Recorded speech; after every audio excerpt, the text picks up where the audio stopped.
Hello student, ಈ ವಿಡಿಯೋದಲ್ಲಿ ನಾವು ನಿಮ್ಮ ಕಾಸ್ಟ್ ಶೀಟ್ ಫಸ್ಟ್ ಪ್ರಾಬ್ಲಮ್ 5 ಅಂಕಕ್ಕೆ ಕೇಳುವಂತಹ ಕಾಸ್ಟ್ ಶೀಟ್ ಮೇಲೆ ಪ್ರಾಬ್ಲಮ್ಸ್ನ ಯಾವ ರೀತಿ ಸಾಲ್ವ್ ಮಾಡಬೇಕು, 5 ಮಾರ್ಕ್ಸ್ಗೆ ಯಾವ ಫಾರ್ಮೆಟ್ನ ನೆನಪಿಟ್ಕೋಬೇಕು ಅನ್ನೋದನ್ನ ಡಿಸ್ಕಷನ್ ಮಾಡೋಣ. ಸೊ ಮೊದಲಿಗೆ ಫಾರ್ಮೆಟ್ ನೋಡೋಣ. ಸೊ 5 ಮಾರ್ಕ್ಸ್ಗೆ ಕೇಳುವಂತಹ ಕಾಸ್ಟ್ ಶೀಟ್ ನಲ್ಲಿ ನೀವು ಫಸ್ಟ್ ಏನ್ ಮಾಡ್ಬೇಕಂದ್ರೆ ಕಾಸ್ಟ್ ಶೀಟ್ ಅನ್ನೋ ಹೆಡ್ಡಿಂಗ್ ನ ಹಾಕಬೇಕು. Particular, total cost, cost per unit ಅನ್ನೋ 3 ಕಾಲಮ್ಸ್ ನೀವು ಪ್ರಿಪೇರ್ ಮಾಡ್ಕೋಬೇಕು. ಪರ್ಟಿಕ್ಯುಲರ್ ಕಾಲಮ್ ನಲ್ಲಿ ಮೊದಲು ಪ್ರೈಮ್ ಕಾಸ್ಟ್ ನೀವು ಕ್ಯಾಲ್ಕುಲೇಟ್ ಮಾಡಬೇಕಾಗುತ್ತೆ. ಪ್ರೈಮ್ ಕಾಸ್ಟ್ ಕ್ಯಾಲ್ಕುಲೇಷನ್ ಗೆ ಮಟೀರಿಯಲ್ಸ್ ತಗೋತೀವಿ, ಅದನ್ನೇ ನಾವು ಡೈರೆಕ್ಟ್ ಮಟೀರಿಯಲ್ಸ್ ಅಂತ ಕರಿತೀವಿ. ನೆಕ್ಸ್ಟ್ ವೇಜಸ್ ಅಥವಾ ಲೇಬರ್ ಚಾರ್ಜಸ್ ಕೊಟ್ಟಿರ್ತಾರೆ. ಸೊ ಪ್ರಾಬ್ಲಮ್ ನಲ್ಲಿ ಕೊಡುವಂತ ವೇಜಸ್ ಅಥವಾ ಲೇಬರ್ ಚಾರ್ಜಸ್ ನ ತಗೋತೀವಿ. ಥರ್ಡ್ ಡೈರೆಕ್ಟ್ ಎಕ್ಸ್ಪೆನ್ಸಸ್ ನ ತಗೋತೀವಿ. ಸೊ ಇವು ಮೂರು ಆಡ್ ಮಾಡಿದಾಗ material, labour charge, expenses, direct expenses, direct wages ಮತ್ತು ಡೈರೆಕ್ಟ್ ಮಟೀರಿಯಲ್ ನ ಆಡ್ ಮಾಡಿದಾಗ ಪ್ರೈಮ್ ಕಾಸ್ಟ್ ಆನ್ಸರ್ ಸಿಗುತ್ತೆ. Factory overhead or work overhead ನ ಆಡ್ ಮಾಡಿದಾಗ ವರ್ಕ್ ಕಾಸ್ಟ್ ಸಿಗುತ್ತೆ. ಆಫೀಸ್ ಅಥವಾ ಅಡ್ಮಿನಿಸ್ಟ್ರೇಟಿವ್ ಓವರ್ ಹೆಡ್ ನ ಆಡ್ ಮಾಡಿದಾಗ ಕಾಸ್ಟ್ ಆಫ್ ಪ್ರೊಡಕ್ಷನ್ ಬರುತ್ತೆ. ಸೆಲ್ಲಿಂಗ್ ಅಥವಾ ಡಿಸ್ಟ್ರಿಬ್ಯೂಷನ್ ಓವರ್ ಹೆಡ್ ನ ಆಡ್ ಮಾಡಿದಾಗ ಕಾಸ್ಟ್ ಆಫ್ ಸೇಲ್ ಬರುತ್ತೆ. ಸೊ ಪ್ರಾಫಿಟ್ ನ ಆಡ್ ಮಾಡಿದಾಗ ಸೇಲ್ ಆನ್ಸರ್ ಬರುತ್ತೆ. ಸೊ ಟೋಟಲ್ ನೀವು 5 ಟ್ರಾನ್ಸಾಕ್ಷನ್ಸ್ ನ ಕಂಡುಹಿಡಿಬೇಕು.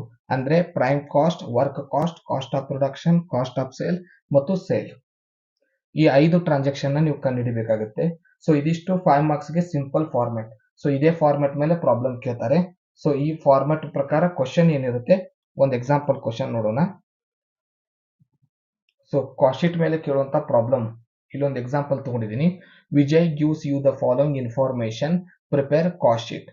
ಸೊ ಕ್ವಶನ್ ಅಲ್ಲಿ ಕಾಸ್ಟ್ ಶೀಟ್ ಪ್ರಿಪೇರ್ ಮಾಡಿ ಅಂತ ಮೆನ್ಷನ್ ಮಾಡಿರ್ತಾರೆ. ಇದರಲ್ಲಿರುವಂತಹ ಟ್ರಾನ್ಸಾಕ್ಷನ್ಸ್ ಏನೇನಿದೆ ಅಂದ್ರೆ ಮಟೀರಿಯಲ್ ಕೊಟ್ಟಿದ್ದಾರೆ, ಡೈರೆಕ್ಟ್ ಮಟೀರಿಯಲ್ ₹6 lakh, ವೇಜಸ್ ಕೊಟ್ಟಿದ್ದಾರೆ, direct wages 4 lakh, direct expenses ಕೊಟ್ಟಿದ್ದಾರೆ ₹2 lakh, ಫ್ಯಾಕ್ಟರಿ ಓವರ್ ಹೆಡ್ ಕೊಟ್ಟಿದ್ದಾರೆ 20% ಮಾಡಬೇಕು ಪ್ರೈಮ್ ಕಾಸ್ಟ್ ಮೇಲೆ, ಅಡ್ಮಿನಿಸ್ಟ್ರೇಟಿವ್ ಓವರ್ ಹೆಡ್ ಇದೆ 10% on work cost, selling over head ಇದೆ ಪರ್ ಯೂನಿಟ್ ₹2, ಯೂನಿಟ್ಸ್ ಪ್ರೊಡ್ಯೂಸ್ಡ್ ಏನಿದೆ 20,000, ಸೋಲ್ಡ್ ಮತ್ತು ಪ್ರೊಡ್ಯೂಸ್ಡ್ ಯೂನಿಟ್ 20,000 ಇದೆ. ಸೊ ಅದನ್ನು ಸೇಲ್ ಮಾಡ್ತಿರುವಂತ ರೇಟ್ ಏನಿದೆ 150 ಈಚ್. ಸೊ ಇದಿಷ್ಟು ಪ್ರಶ್ನೆ ಇದೆ. ಸೊ ಇದನ್ನ ನಮ್ದು ಪ್ರಾಬ್ಲಮ್ ಫಾರ್ಮೆಟ್ ಪ್ರಕಾರ ಫಿಲ್ ಮಾಡ್ತಾ ಹೋಗೋಣ. ಸೊ ಮೊದಲಿಗೆ ಕಾಸ್ಟ್ ಶೀಟ್ ಅನ್ನು ಹೆಡ್ಡಿಂಗ್ ಹಾಕ್ತಿವಿ, 3 ಕಾಲಮ್ ನ ಪ್ರಿಪೇರ್ ಮಾಡ್ಕೋತೀವಿ. ಫಸ್ಟ್ ಕಾಲಮ್ ನಲ್ಲಿ ಪರ್ಟಿಕ್ಯುಲರ್ಸ್ ಅಂತ ಎಂಟ್ರಿ ಮಾಡ್ತೀವಿ. ನೆಕ್ಸ್ಟ್ ಕಾಲಮ್ ನಲ್ಲಿ ಟೋಟಲ್ ಕಾಸ್ಟ್ ಅಂತ ಎಂಟ್ರಿ ಮಾಡ್ತೀವಿ. ನೆಕ್ಸ್ಟ್ ಕಾಲಮ್ ನಲ್ಲಿ ಕಾಸ್ಟ್ ಪರ್ ಯೂನಿಟ್. ಸೊ ಅದರಲ್ಲಿ ಕ್ವಶನ್ ಅಲ್ಲಿ ಕೊಡುವಂತ ಎಷ್ಟು ಯೂನಿಟ್ಸ್ ಪ್ರೊಡ್ಯೂಸ್ ಆಗಿದೆ ಆ ಯೂನಿಟ್ಸ್ ನಂಬರ್ ನ ಮೆನ್ಷನ್ ಮಾಡ್ತೀವಿ. ಕ್ವಶನ್ ನ ಕೊನೆ ಲೈನ್ ನಲ್ಲಿ ಪ್ರೊಡ್ಯೂಸ್ ಆಗಿರುವಂತಹ ಯೂನಿಟ್ಸ್ ಏನಿದೆ 20,000 ಯೂನಿಟ್ಸ್ ಇದೆ. ಸೊ ಅದನ್ನೇ ನಾನು ಕೊನೆ ಕಾಲಮ್ ನಲ್ಲಿ ಬ್ರಾಕೆಟ್ ನಲ್ಲಿ 20,000 ಅಂತ ಮೆನ್ಷನ್ ಮಾಡಿದ್ದೀನಿ. ಅಂದ್ರೆ ಎಷ್ಟು ಯೂನಿಟ್ ಪ್ರೊಡ್ಯೂಸ್ ಮಾಡುತ್ತಾರೆ ಅದನ್ನ ನಾವು ಬ್ರಾಕೆಟ್ ನಲ್ಲಿ ಮೆನ್ಷನ್ ಮಾಡಬೇಕಾಗುತ್ತೆ. ಸೊ ಮೊದಲಿಂದ ಫಾರ್ಮೆಟ್ ಏನಂದ್ರೆ ನೀವು ಟೋಟಲ್ 5 ಟ್ರಾನ್ಸಾಕ್ಷನ್ ನ ಕಂಡುಹಿಡಿದ್ರೆ ಕಾಸ್ಟ್ ಶೀಟ್ ಕಂಪ್ಲೀಟ್ ಆದಂತೆ. ಫಸ್ಟ್ ಟ್ರಾನ್ಸಾಕ್ಷನ್ ಯಾವುದು ಅಂದ್ರೆ prime cost. So prime cost ಕಂಡುಹಿಡಿಬೇಕಂದ್ರೆ ಏನೇನ್ ಬೇಕಂದ್ರೆ ಡೈರೆಕ್ಟ್ ಮಟೀರಿಯಲ್, ಡೈರೆಕ್ಟ್ ವೇಜಸ್ ಅಥವಾ direct labour, direct expenses. So ಈ 3 ಟ್ರಾನ್ಸಾಕ್ಷನ್ ನೀವು ಆಡ್ ಮಾಡಿದ್ರೆ ಪ್ರೈಮ್ ಕಾಸ್ಟ್ ಆನ್ಸರ್ ಸಿಗುತ್ತೆ, ಫಸ್ಟ್ ಟ್ರಾನ್ಸಾಕ್ಷನ್ ಸಿಗುತ್ತೆ. ಸೊ ಮೊದಲಿಗೆ ಪ್ರಶ್ನೆಯಲ್ಲಿರುವಂತಹ ಡೈರೆಕ್ಟ್ ಮಟೀರಿಯಲ್ ನ ತಗೊಳ್ಳೋಣ. So direct material first item ಇದೆ ಕ್ವಶನ್ ಅಲ್ಲಿ ₹6 lakh. So direct material 6 lakh, ಅದನ್ನ ಯೂನಿಟ್ ಗೆ ಕನ್ವರ್ಟ್ ಮಾಡಿದ್ರೆ ಅಂದ್ರೆ 6 lakh ನ ನಾವು ಡಿವೈಡೆಡ್ ಬೈ 20,000 ಮಾಡ್ತೀವಿ. ಕಾಸ್ಟ್ ಪರ್ ಯೂನಿಟ್ ಕಾಲಮ್ ನ ಹೇಗೆ ಕ್ಯಾಲ್ಕುಲೇಷನ್ ಮಾಡ್ತೀವಿ ಅಂದ್ರೆ ಟೋಟಲ್ ಕಾಸ್ಟ್ ಡಿವೈಡೆಡ್ ಬೈ ನಾವು ಬ್ರಾಕೆಟ್ ನಲ್ಲಿ ಕೊಟ್ಟಿರುವಂತಹ ಯೂನಿಟ್ಸ್ ನಂಬರ್ ಡಿವೈಡೆಡ್ ಬೈ ಮಾಡ್ತೀವಿ. ಸೊ 6 lakh ನ ಡಿವೈಡೆಡ್ ಬೈ 20,000 ಮಾಡಿದ್ರೆ ಸೊ ಪರ್ ಯೂನಿಟ್ ಗೆ ₹30 ಬೀಳುತ್ತೆ ಮಟೀರಿಯಲ್. ಸೊ ಫಸ್ಟ್ ಏನ್ ತಗೊಂಡ್ವಿ ಡೈರೆಕ್ಟ್ ಮಟೀರಿಯಲ್. ಈಗ ಡೈರೆಕ್ಟ್ ವೇಜಸ್ ಅಥವಾ ಡೈರೆಕ್ಟ್ ಲೇಬರ್ ತಗೋಬೇಕು. ಪ್ರಾಬ್ಲಮ್ ನಲ್ಲಿ ಡೈರೆಕ್ಟ್ ವೇಜಸ್ ಇದೆ, ₹4 lakh ಇದೆ. ಸೆಕೆಂಡ್ ಟ್ರಾನ್ಸಾಕ್ಷನ್ ಇದೆ ಕ್ವಶನ್ ಅಲ್ಲಿ. ಸೊ 4 lakh ತಗೊಂಡ್ರೆ ಅದನ್ನ ಡಿವೈಡೆಡ್ ಬೈ 20,000 ಯೂನಿಟ್ ಮಾಡಿದ್ರೆ ಒಂದು ಯೂನಿಟ್ ಗೆ ₹20 ಬರುತ್ತೆ ಲೇಬರ್ ಚಾರ್ಜ್. ವೇಜಸ್ ಅಂದ್ರೆ ಲೇಬರ್ ಅಂದ್ರೆ ಒಂದೇ, ಸೇಮ್, ಎರಡು ಟ್ರಾನ್ಸಾಕ್ಷನ್ ಅಂದ್ರೆ ಒಂದೇ ಮೀನಿಂಗ್. ಸೊ ಕೊನೆ ಟ್ರಾನ್ಸಾಕ್ಷನ್ ಥರ್ಡ್ ಟ್ರಾನ್ಸಾಕ್ಷನ್ ಯಾವ್ದು ಬೇಕಂದ್ರೆ ಡೈರೆಕ್ಟ್ ಎಕ್ಸ್ಪೆನ್ಸಸ್.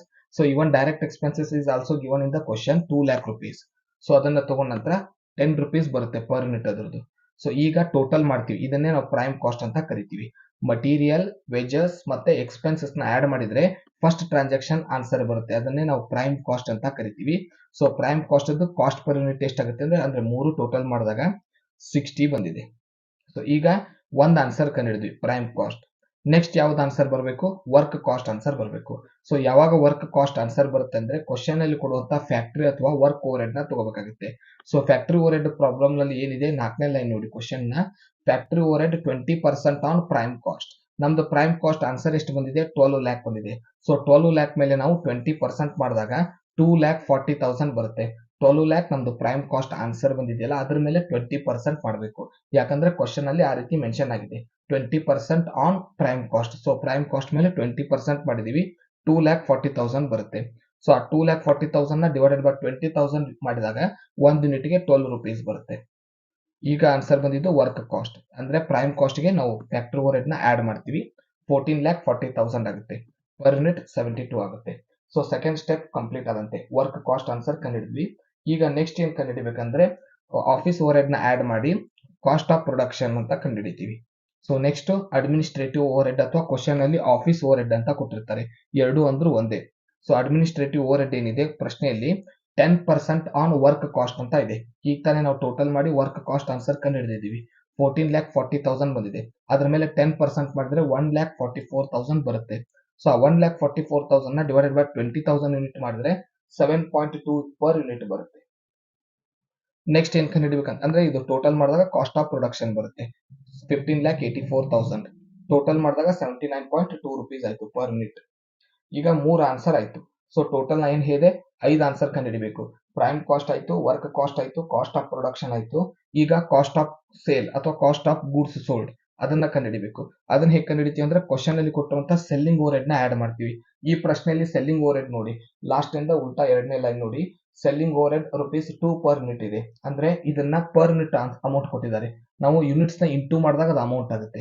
ಯಾವುದೇ ಅಮೌಂಟಿನ ಮುಂದೆ ಅವರು ಪರ್ ಯೂನಿಟ್ ಅನ್ನೋ ಶಬ್ದವನ್ನ ಮೆನ್ಷನ್ ಮಾಡಿದ್ರೆ ನಾವೇನ್ ಮಾಡ್ಬೇಕಂದ್ರೆ ಯೂನಿಟ್ಸ್ ನ ಮಲ್ಟಿಪ್ಲೈ ಮಾಡಿ ತಗೋಬೇಕು, ಇಂಟು ಮಾಡಿ ತಗೋಬೇಕು. ಸೊ ₹2 ಸೆಲ್ಲಿಂಗ್ ಓವರ್ ಹೆಡ್ ಇದೆ ಕ್ವಶನ್ ಅಲ್ಲಿ. ಯೂನಿಟ್ಸ್ ಪ್ರೊಡ್ಯೂಸ್ ಆಗಿರೋದು 20,000 ಮತ್ತೆ 2 ನ ಮಲ್ಟಿಪ್ಲೈ ಮಾಡ್ತೀವಿ. ಸೊ ಆಗ 40,000 ಬರುತ್ತೆ. ಸೊ ಪರ್ ಯೂನಿಟ್ 2 ಇದೆ. ಸೊ ಈಗ cost of sale answer total ಮಾಡಿದಾಗ 16,24,000 ಆಯ್ತು. ನಾವು ಫೋರ್ತ್ ಆನ್ಸರ್ ನ ಕಂಡಿಡಿದ್ವಿ, 81.2 ಪರ್ ಯೂನಿಟ್ ಆಗುತ್ತೆ. ಸೊ ಕೊನೆ ಆನ್ಸರ್ ಏನಂದ್ರೆ ಪ್ರಾಫಿಟ್ ನ ಆಡ್ ಮಾಡಿ ಸೇಲ್ ಕಂಡುಹಿಡಿಬೇಕು. ಇಲ್ಲ ಸೇಲ್ ನ ಕೊಟ್ಟಿರ್ತಾರೆ, ಪ್ರಾಫಿಟ್ ನ ಕಂಡುಹಿಡಿಬೇಕು. ಸೊ ಪ್ರಾಫಿಟ್ ಏನ್ ಬರುತ್ತೆ ಅಂದ್ರೆ ಕ್ವಶನ್ ಅಲ್ಲಿ ಇರುವಂತ ಸೇಲ್ ನ ತಗೋತೀವಿ. ಸೊ ಪ್ರಶ್ನೆಯಲ್ಲಿ ಸೇಲ್ ಏನಿದೆ 20,000 ಯೂನಿಟ್ ಪ್ರೊಡ್ಯೂಸ್ ಆಗಿದೆ. ಕೊನೆ ಲೈನ್ ನೋಡಿ ಕ್ವಶನ್ ಇಂದು 20,000 ಯೂನಿಟ್ 150 ಈಚ್ ಅಂತ ಇದೆ. ಸೊ 20,000 ಗೆ 150 ನ ಮಲ್ಟಿಪ್ಲೈ ಮಾಡಿದಾಗ 30 ಲ್ಯಾಕ್ ಅಮೌಂಟ್ ಬರುತ್ತೆ. So 30 lac 150 rupees per unit ಇಂದ ಬಂದಿದ್ದು. ಸೊ ಎರಡೂನು ಮೈನಸ್ ಮಾಡಿದಾಗ ಅಂದ್ರೆ ಸೇಲ್ ಅಮೌಂಟ್ ಮತ್ತು ಕಾಸ್ಟ್ ಆಫ್ ಸೇಲ್ ನೀವು ಮೈನಸ್ ಮಾಡಿ ಕಂಡುಹಿಡಿಬಹುದು. ಅಂದ್ರೆ ಪ್ರಶ್ನೆಯಲ್ಲಿ ಏನ್ ಕೊಟ್ಟಿದ್ದಾರೆ ಅಂದ್ರೆ ಸೇಲ್ ಅಮೌಂಟ್ ಕೊಟ್ಟಿದ್ದಾರೆ. ಇದು ಹೆಂಗ್ ಬಂದಿದೆ ಅಂದ್ರೆ ಪ್ರಶ್ನೆಯಲ್ಲಿ ಕೊಟ್ಟಿರುವಂತ 20,000 ಯೂನಿಟ್ ಗೆ ಇಂಟು 150 ರುಪೀಸ್. ಸೊ ಪ್ರಾಬ್ಲಮ್ ನಲ್ಲಿ ಮೆನ್ಷನ್ ಮಾಡಿದ್ದಾರೆ 20,000 ಮತ್ತೆ 150 ರುಪೀಸ್ ಪ್ರೈಸ್ ನ. ಸೊ ಇವೆರಡನ್ನು ಮಲ್ಟಿಪ್ಲೈ ಮಾಡಿದಾಗ 30 ಲ್ಯಾಕ್ ರುಪೀಸ್ ಬರುತ್ತೆ. ಈಗ ಪ್ರಾಫಿಟ್ ನ ಹೇಗೆ ಕಂಡುಹಿಡಿದಿದೆ ಅಂದ್ರೆ ಈ ಕಾಸ್ಟ್ ಆಫ್ ಸೇಲ್ ಆನ್ಸರ್ ಕಂಡುಹಿಡಿದ ಇದನ್ನ ಡಿಡಕ್ಷನ್ ಮಾಡಿ ಮೈನಸ್ ಮಾಡಿ ನಾವು ಈ ಮಿಡಲ್ ಆನ್ಸರ್ ನ ಕಂಡುಹಿಡಿದಿದ್ದೀವಿ. ಇದನ್ನ ನಾವು ಪ್ರಾಫಿಟ್ ಅಂತ ಕರಿತೀವಿ. ಸೊ ಪ್ರಾಫಿಟ್ ಕಂಡುಹಿಡಿಯುವಂತ ಮೆಥಡ್ ಈ ರೀತಿಯಾಗಿದೆ. ಸೊ ಇದಿಷ್ಟು cost sheet. So cost sheet ಗೆ ನೀವು 5 ಆನ್ಸರ್ ಕಂಡುಹಿಡಿಬೇಕು. ಫಸ್ಟ್ ಪ್ರೈಮ್ ಕಾಸ್ಟ್ ಆನ್ಸರ್ ನ ಕಂಡುಹಿಡಿಬೇಕಾಗುತ್ತೆ. ಫಸ್ಟ್ ನೀವು ಆನ್ಸರ್ ಕಂಡುಹಿಡಿಬೇಕಾಗೋದು prime cost, second work cost, third cost of production, cost of sale. So ಈ 5 ಐಟಮ್ಸ್ ಮೂಲಕ ನೀವು ಕಾಸ್ಟ್ ಶೀಟ್ ನ ಕಂಪ್ಲೀಟ್ ಮಾಡಬೇಕಾಗುತ್ತೆ. ಸೊ ಇಲ್ಲಿ ಏನ್ ಕೊಟ್ಟಿದೀವಿ ಫಾರ್ಮೆಟ್ ಏನಿದೆ, ಸೊ ಈ ಫಾರ್ಮೆಟ್ ನ ಅಷ್ಟೇ ಟ್ರಾನ್ಸಾಕ್ಷನ್ಸ್ ಬರುತ್ತೆ 5 ಮಾರ್ಕ್ಸ್ ಗೆ. ಸೊ ಇದನ್ನ ಬಿಟ್ಟು ನೀವು ಯಾವುದೇ ಐಟಮ್ಸ್ ನ ನೋಡ್ಕೊಳ್ಳೋ ಅವಶ್ಯಕತೆ ಇಲ್ಲ. 5 ಅಂಕಕ್ಕೆ ಇಷ್ಟೇ ಸಿಂಪಲ್ ಆಗಿ ಪ್ರಾಬ್ಲಮ್ ಇರುತ್ತೆ. ನೆಕ್ಸ್ಟ್ ವಿಡಿಯೋದಲ್ಲಿ ಮುಂದಿನ ಎಕ್ಸಾಂಪಲ್ ಒಂದಿಗೆ ಸಿಗೋಣ. ಧನ್ಯವಾದಗಳು.